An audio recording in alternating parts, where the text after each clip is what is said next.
अरे और तो और भगवान नौकर बनने के लिए तैयार है।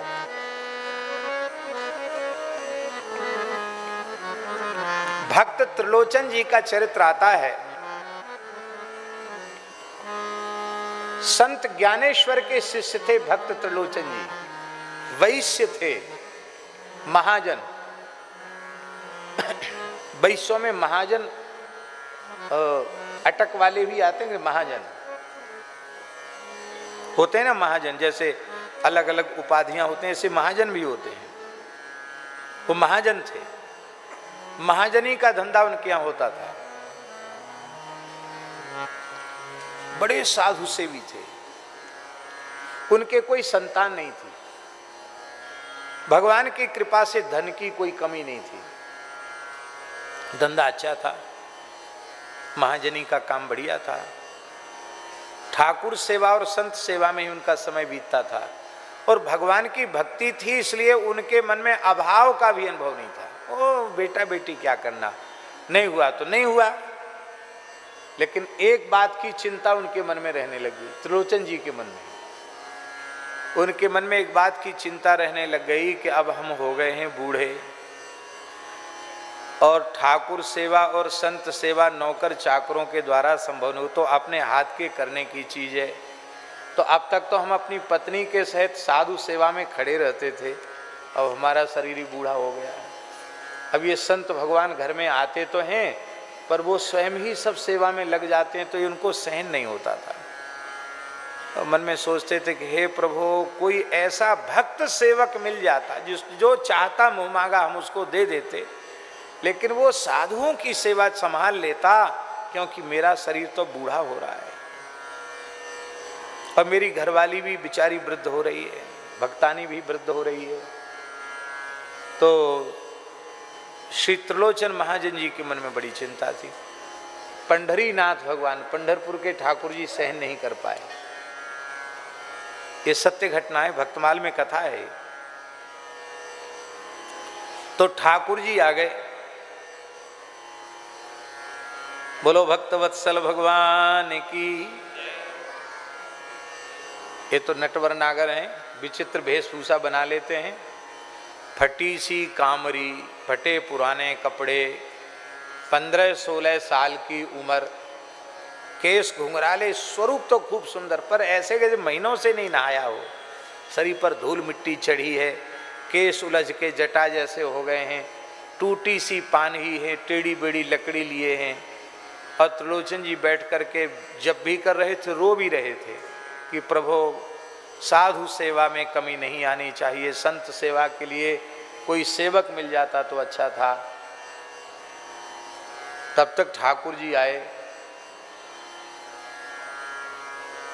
शेठ जी राम राम, जय जय राम कृष्ण हरि। नेत्र खोले, रे बड़ा सुंदर बालक है, लगता है इसको नहाता धोता नहीं है, फटे पुराने कपड़े हैं, पैर में जूती भी फटी पुरानी सी जूती है।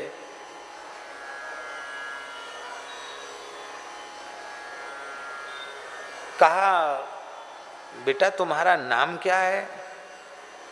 अरे बोले बाबूजी हमारा नाम सुन के क्या करोगे? नहीं नहीं, नाम तो जरूरी है बताना, क्या नाम है? तो ठाकुर जी ने नाम बताया, अंतर्यामी, हमारा नाम अंतर्यामी है। अरे वाह जी वाह, नाम तो बहुत बढ़िया है तुम्हारा अंतर्यामी, तो सबके अंतर की जानते हो गए। तो भगवान मुस्कुरा गए, कुछ बोले नहीं।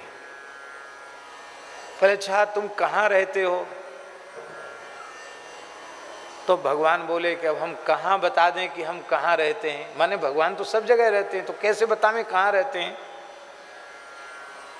अग जग में प्रभु सब रहित विरागी, प्रेम ते प्रभु प्रगटई, जिमि आगी हरि व्यापक सर्वत्र समाना। भगवान बोले अब जहाँ हम हैं वहीं समझ लो हम हैं, बाकी हम क्या पता ठिकाना बताएं कि हम कहाँ रहते हैं। तो त्रिलोचन जी के मन में आया कि ये अनाथ बालक है, इसका घर द्वार बेचारे का नहीं।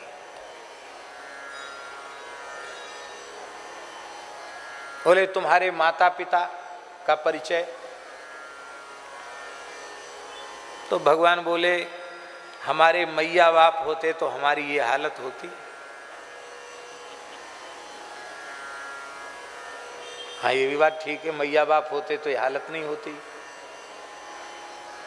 ये उत्तर भगवान ने इसलिए दिया कि सबके मैया बाप तो वो खुद ही हैं, उनका कौन मैया बाप होगा। ये तो लीला में भले ही किसी को पिताजी माताजी बना लें, वस्तुतः सबके पिता तो वही हैं, जगत पिता हैं। तो ऐसे क्यों भटक रहे हो? तो ठाकुर जी बोले कि लोग किस लिए भटकते हैं, आप बताइए।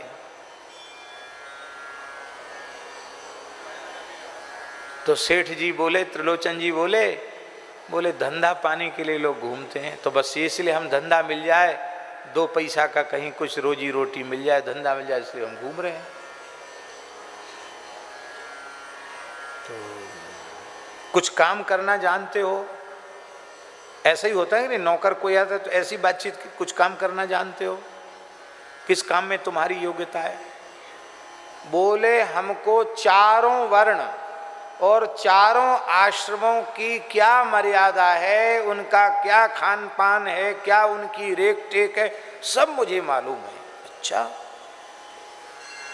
तो त्रिलोचन जी बड़े हंसे कि तुम्हारी उम्र तो 16-17 साल से ज्यादा समझ में नहीं आ रही है, इतना अनुभव तुमको कैसे हो गया? बोले आप विश्वास करो न करो, हम सब जानते हैं।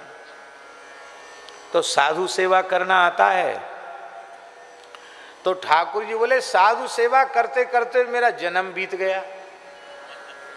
तो त्रिलोचन जी बड़े हंसे, बोले ये लड़का कुछ करे न करे, बोलता बहुत मीठा है, इसको रख लो अपने पास। हैं बताओ, तेरी उम्र तो देखने में लगता 16-17 साल की, भी रेख भी नहीं आई, मूछ भी नहीं आई, अब कहता जन्म बीत गया। उम्र ही कितनी हुई जो जन्म बीत गया? तो जब इतने योग्य हो फिर तुम्हें नौकरी कहीं क्यों नहीं मिली?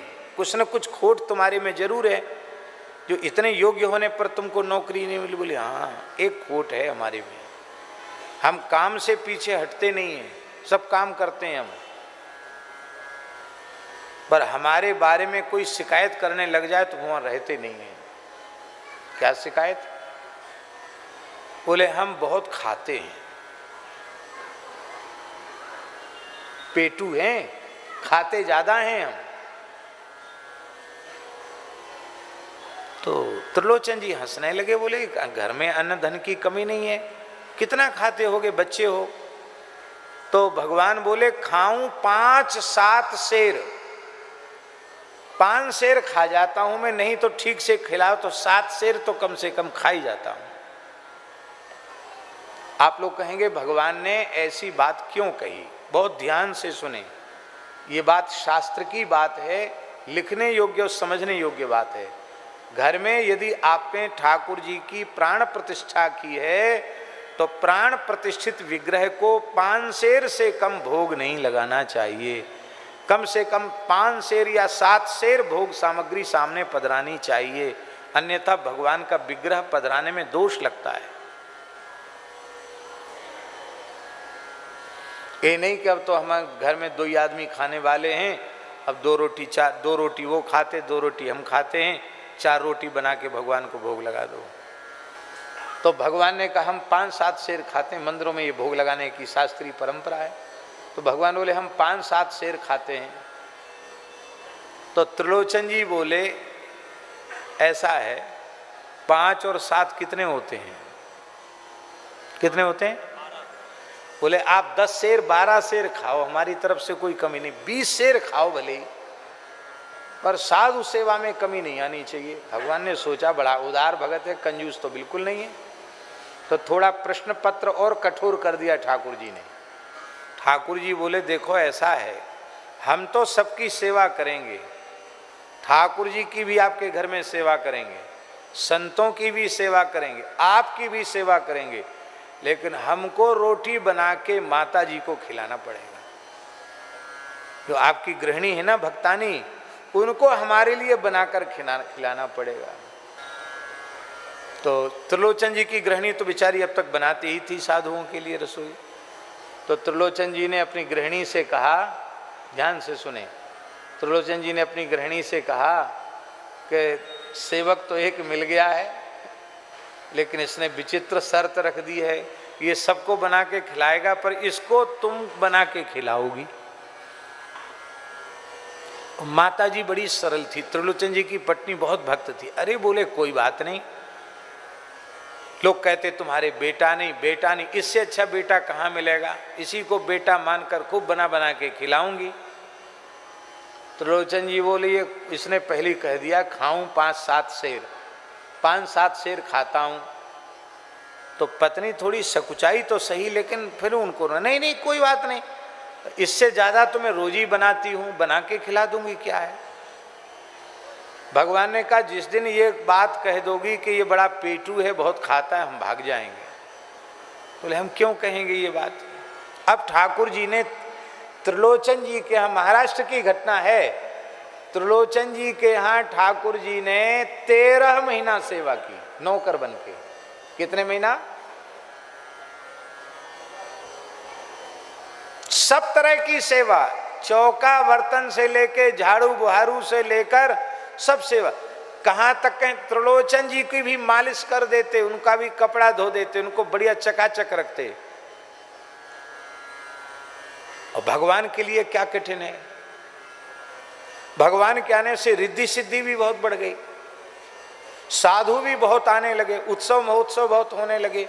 और जो साधु जिस प्रकार की वस्तु पाना चाहता है, भगवान के लिए क्या कठिन, वही बना के प्रस्तुत।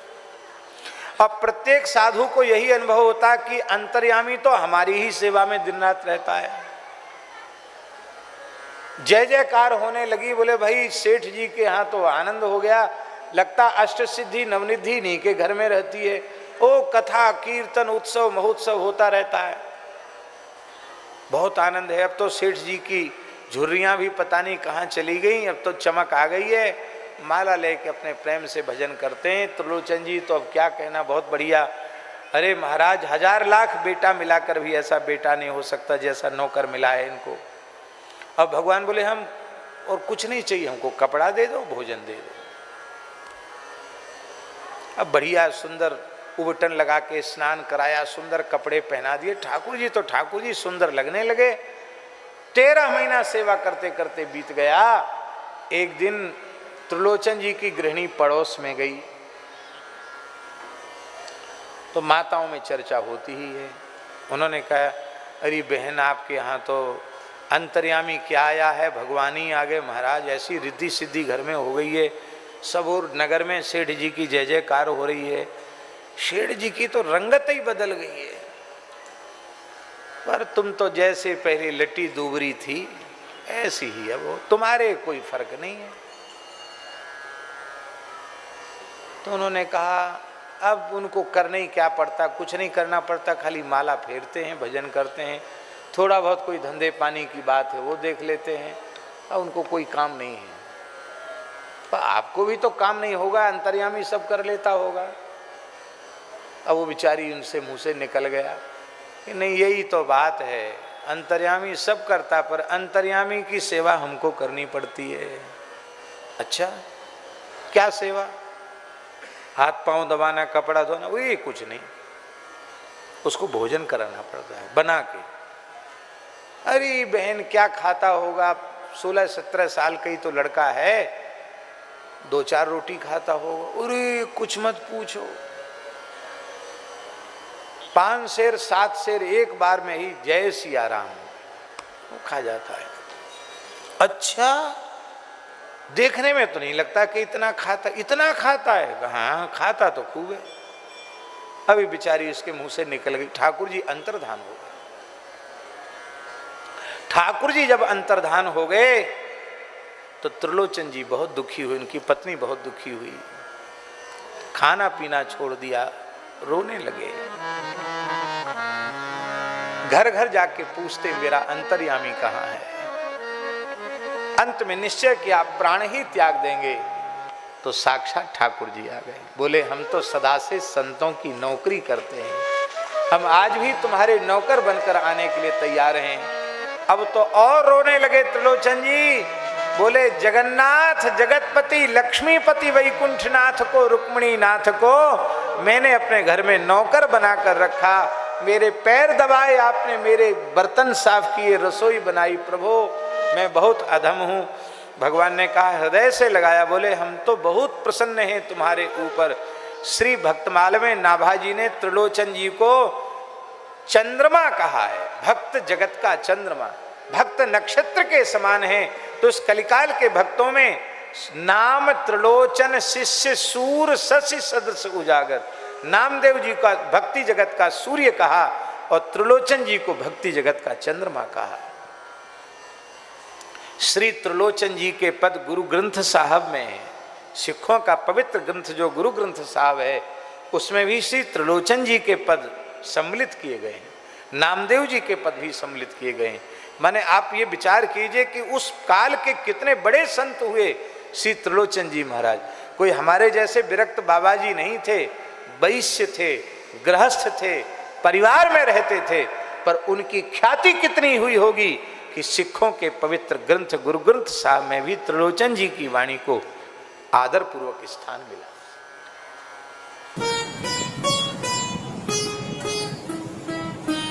श्री सीताराम प्रतिदिन सत्संग एवं दर्शन के लिए श्री महाराज जी के ऑफिशियल चैनल को जरूर सब्सक्राइब करें।